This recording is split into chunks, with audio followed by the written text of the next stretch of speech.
नमस्कार, JJ news की इस खास रिपोर्ट में आपका स्वागत है। मैं शिवालिका। इस वक्त हम राजपुरा के एक आश्रय नाम के गौशाले में मौजूद हैं, जहां पे हमें खबर मिली थी एक गाय के ऊपर ज्वलनशील पदार्थ डाला गया था, जो कि पंचायत घर से गाय को रेफ़र कराया था। कुछ गौ सेवक गाय को रेस्क्यू करा के यहाँ लेकर के आए थे। तस्वीरें मेरे पीछे की आप देख सकते हैं। यहाँ पे गाय का इलाज चल रहा है। बड़ी दर्दनाक तरीके से यहाँ पे गाय का इलाज चल रहा है। गाय के ऊपर ज्वलनशील पदार्थ डाला गया है। तमाम दवाइयाँ, तमाम चीज़ों से डॉक्टर्स उसका इलाज कर रहे हैं यहाँ पे। आइए जानते हैं यहाँ के लोगों से और बातचीत करते हैं यहाँ की अधिकारी से कि क्या कुछ वो कहेंगी, क्या था पूरा मामला और कब से ये सारी जो वारदात है वो हो रही हैं। इस वक्त आश्रय गौशाला की संचालक हमारे साथ मौजूद हैं। आइए जानते हैं, उनसे बातचीत करते हैं कि क्या है पूरा मामला और क्या कुछ वो कहेंगी। नमस्कार मैम। नमस्कार मैम, क्या है ये मामला और कब से उस गाय को यहाँ पे भर्ती कराया गया है, और क्या कुछ ये मामला है कि जो ज्वलनशील पदार्थ है कब से 1-1.5 साल से बता रहे हैं कि ज्वलनशील पदार्थ गायों के ऊपर डाला जा रहा है? जी मैम, हमारे यहाँ जो पहला गौवंश आया था वो मई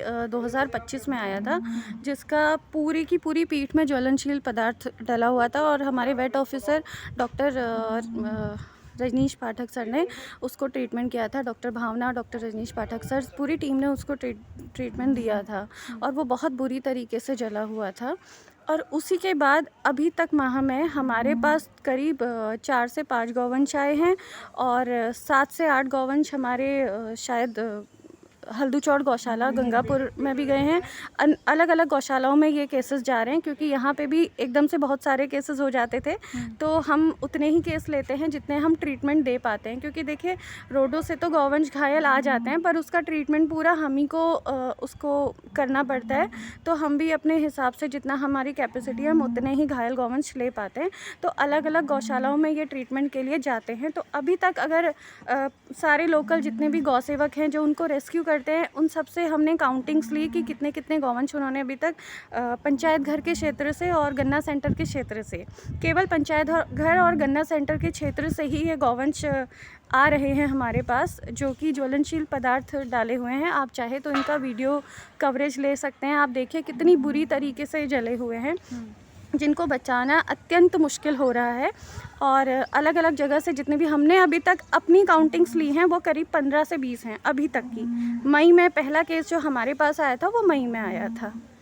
जब मैं इस गौशाला का भ्रमण कर रही थी तो मैंने देखा है गाय के ऊपर डामर भी डाला गया है। डामर भी डाला है जी। तो मतलब आप ये देखिए कि लोग इतने ज़्यादा क्रूर हो चुके हैं, उन्हें ये फ़र्क नहीं पड़ता कि हम लोग ये हरकतें कर तो रहे हैं, लेकिन उसके बाद गौवंशों पे या कोई भी बेज़ुबान पशु है, चाहे कुत्ता है या बिल्ली है, उस पर क्रूरता करके उन पर कैसा लगता होगा। वो भी जीवित हैं, उनको दर्द होता है, उनको पीड़ा होती है, जो कि बयान नहीं कर सकते। तो उन सब का उन सब के लिए हमने आज फैसला किया है कि हम जितने भी गौ सेवक हैं हमने सभी को बुलवा लिया है यहाँ पे। हम सब इन गौवंशों की तरफ से एक तहरीर यहाँ पे थानाध्यक्ष को सौंपे। मैम, अभी तक 1-1.5 साल हो गया है इस कार्रवाई को होते होते। अभी तक प्रशासन ने, पुलिस ने कोई कार्रवाई इस पे की है क्या? नहीं, अभी तक पुलिस ने कोई कार्रवाई नहीं करी है, क्योंकि अभी तक जितने भी, अब हमें लग रहा है कि बहुत सारे गौवंश, क्योंकि पहले मुझे लगा था हमारे यहाँ 2 ही गौवंश आए हैं, पर हाल ही में पता चला, हाल ही में 2-3 गौवंश और आए। फिर लोगों से पता करने पे पता चला कि इनकी क्वांटिटी 15 से 20 हो गई है और एक ही जगह से हुई है। तो अब हम सब लोग थोड़ा सजग हो गए इस मामले में। तो ये पहली बार है कि हमने इस टॉपिक पे अभी पहली बार जाके हम पुलिस प्रशासन को सौंपेंगे। इस गौशाला के गौ सेवक हमारे साथ मौजूद हैं, जो अलग अलग जगह से गाय को रेस्क्यू करा के लाते हैं, गाय को बचाने का काम वो करते हैं और गौशाला में उनको भर्ती करते हैं। आइए जानते हैं उनसे कि क्या कुछ वो कहेंगे। सर नमस्कार। पहले तो धन्यवाद कहूँगा आपके इस चैनल का, ये न्यूज़ का आपका। और हम लोग यहाँ पर हल्द्वानी क्षेत्र में जितने भी गौ सेवक भाई लोग हमारे यहाँ पर सेवा कर रहे हैं, मैडम लोग कर रहे हैं, भाई लोग, सभी लोग लगे हुए हैं। तो हमारे पास कुछ दिन पहले से कुछ ऐसे केसेस आ रहे हैं कि एसिड वाले केसेस जो आ रहे हैं, और ये अधिकतर पंचायत घर और गन्ना सेंटर के बीच में जो घटना है, ये लगातार लगभग ये हमारे पास लास्ट के 9वां 10वां केस लगभग 2 हमारे पे यहाँ पर आए हैं, 2 नीचे भेजे हमने। तो यहाँ पर कोई ऐसा व्यक्ति पता नहीं कौन है जो इन बेजुबानों के ऊपर, नंदी बाबा के ऊपर एसिड तेजाब डाल रहा है, और इनकी इतनी पूरी कंडीशन हो जा रही है कि अब हम ही लोग तो हैं गौ सेवा करने वाले, हम ही को पता है इनकी पीड़ा, हम जानते हैं। अब वो बेजुबान है, बोल तो सकता नहीं है, लेकिन हम लोग काफ़ी प्रयास करने के बाद हम लोग उसको रेस्क्यू करते हैं। रेस्क्यू करने के बाद गौशाला लेके आते हैं, जहाँ मैडम लोग ट्रीटमेंट यहाँ पर करते हैं। और उसके बाद कोशिश तो हमने की है, प्रशासन को जानकारी हमने एक बार दी तो थी, लेकिन लिखित में नहीं दे पाए थे हम लोग, क्योंकि हमारे पास केसेस ज़्यादा रह गए थे। इस वक्त हम टाइम नहीं मिल पाया हमें। लेकिन अभी हम लेटर बना रहे हैं ज्ञापन देने के लिए। तो यही मैडम के द्वारा ज्ञापन दिया जा रहा है और हम लोग सब साथ में हैं और कोई भी ऐसा व्यक्ति आगे से ऐसी घटनाएं न करे और ऐसे व्यक्ति के ऊपर कार्रवाई हो, हम यही चाहते हैं। नमस्कार सर। नमस्कार मैम, आपका बहुत बहुत धन्यवाद। आपने इस न्यूज़ चैनल के माध्यम से बेजुबानों का दर्द बयां किया है। जो पंचायत घर से गन्ना सेंटर के बीच में कोई व्यक्ति नंदी बाबाओं पर और गौ माताओं पर ज्वलनशील पदार्थ डालकर उनको बहुत घायल कर रहा है, जिसका शासन प्रशासन को आज लिखित में देंगे और जिस पर जल्दी से जल्द कार्रवाई करने की मांग करेंगे।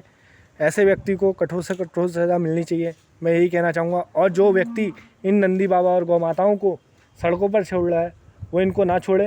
अगर पाल नहीं सकता तो गौशाला में संपर्क कर कर वहाँ दे दे, क्योंकि अभी रस्सी एक गौ माता के गले में बहुत तेज़ रस्सी बांधी थी, जिसको रेस्क्यू करने में मुझे चोट भी आई।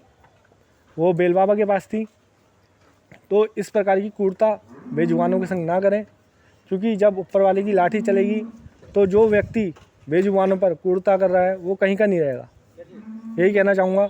इस वक्त डॉक्टर भावना हमारे साथ मौजूद हैं जो नंदी की ट्रीटमेंट में हेल्प कर रही थी और ट्रीटमेंट कर रही थी उनका। पिछली कई गायों का ट्रीटमेंट मैम कर चुकी हैं। आइए जानते हैं मैम से कि कितनी क्रिटिकल कंडीशन यहाँ पे गायों की रही है और क्या क्या केसेस उनके पास आए हैं। नमस्कार मैम। नमस्कार, मैं डॉक्टर भावना। और यहाँ पे गौशाला में जितने भी रेस्क्यू वाले जानवर आते हैं जिनको ट्रीटमेंट की ज़रूरत होती है, भले वो छोटे बच्चे हों या बड़े बुल या गाय हो, उन सब का ट्रीटमेंट हम करते हैं। और कुछ टाइम से या फिर कुछ कहें तो कुछ महीनों से लगातार ये एसिड अटैक और बर्न वाले केसेस आ रहे हैं। और वैसे तो कोई पर्टिकुलर एरिया कहीं से भी आ जाता है, बट अभी जो हमें जानकारी मिली है, चाहे जो रेस्क्यू करके लाए हैं, उनसे पता चला है कि पंचायत घर और गन्ना सेंटर के इलाके से ज़्यादा केसेस आ रहे हैं ये। मैम कितनी क्रिटिकल कंडीशन है? स्किन पूरी उतर गई है गाय की। पिछले केसेस कैसे थे? कंडीशन बहुत ज़्यादा ख़राब होती है, मतलब 3rd डिग्री बर्न भी कहें तो वो भी कम है, क्योंकि ऊपर की स्किन पूरी ख़राब हो चुकी होती है और बहुत ही ज़्यादा मतलब ये क्रिटिकल केस रहता है। इसमें जानवर को बहुत ज़्यादा पेन होता है, फिर भी हम ड्रेसिंग करके, और वैसे भी केस 1-2 दिन के या कुछ दिनों के बाद आता है, तब तक मैगट्स हो चुके होते हैं। तो एंटीबायोटिक्स और अगर पेन किलर उसको भी लगाएं तो इमीडिएट असर नहीं होता है। बहुत लंबे समय तक ट्रीटमेंट प्लस ड्रेसिंग लगातार करनी पड़ती है। उस वजह से क्या होता है कि अगर जानवर तंदुरुस्त है तो इम्यूनिटी स्ट्रॉन्ग है, वो सर्वाइव कर लेते हैं। लेकिन अगर पहले से वीक है और नहीं इतना बर्न वो झेल पाए तो फिर बाद में और ज़्यादा क्रिटिकल कंडीशन हो जाती है। एसिड केस में ही पिछले कुछ जानवर रहे थे जिनकी डेथ भी हो गई थी। लगातार ट्रीटमेंट उन्हें मिला, उसके बावजूद उनकी डेथ हो गई थी। उस पर क्या कहना चाहेंगी? हमारी पूरी कोशिश रहती है, गौशाला में जितने भी वर्कर हैं, मैम हैं, सब हम देखते हैं। लेकिन ये होता है कि अगर क्रिटिकल केस है, बहुत ज़्यादा बर्न है, तो फिर उसमें लॉन्ग ट्रीटमेंट चलता है। और वो लॉन्ग ट्रीटमेंट एंटीबायोटिक्स वगैरह काफ़ी लंबे समय तक चलने की वजह से जानवर इतना झेल नहीं पाता और उसको थोड़ा सा लिवर किडनी का भी इशू रहता है, या फिर धीरे धीरे वो अगर खाना छोड़ता है और सिम्टोमेटिक ट्रीटमेंट देने के बावजूद भी नहीं सर्वाइव कर पाते हैं। तो ऐसा नहीं है, सर्वाइव करते हैं, बट ये है कि थोड़ा सा अगर बहुत ज़्यादा बर्न है तो उसमें दिक्कत आती है। तो देखा आप सभी ने, हमने इस गौशाला के अधिकारी से बात करी और तमाम गौ सेवकों से बात करी, जिन्होंने बताया कि वो किस किस जगह से यहाँ से गायों को लेकर के आते हैं और किस तरीके से गाय का उपचार होता है। डॉक्टर भी यहाँ पे मौजूद हैं, 2-3 डॉक्टर हमने अपने सामने देखे। गाय का इलाज मेरे सामने खुद हुआ है, मैंने देखा कितनी दर्दनाक तरीके से वो गाय गुजर रही है, किस तरीके से बीते दिन उसके लिए रहे होंगे। करीब बताया जा रहा है कि करीब 2 दिन पहले या फिर 1 हफ्ते से इस गाय के ऊपर ज्वलनशील पदार्थ डाला गया था और करीब 1 साल से ऊपर हो गया है, जो करीब 15 गाय इसकी शिकार बन चुकी हैं और ज्वलनशील पदार्थ या फिर एसिड उनके ऊपर डाला गया है। पंचायत घर से ही ज़्यादातर गायें आ रही हैं और बड़ी दर्दनाक ये खबर हमें मिली थी। अब इसके ऊपर कार्रवाई कौन करेगा, सबसे बड़ा सवाल ये है। आज यहाँ के गौ सेवकों ने प्रशासन को एक फ़ाइल लिखी है, FIR दर्ज करवाई है। देखते हैं कि कब तक इसके ऊपर कार्रवाई होती है और क्या कुछ मामला आगे आपको देखने को मिलेगा। फ़िलहाल के लिए इस खबर में इतना ही।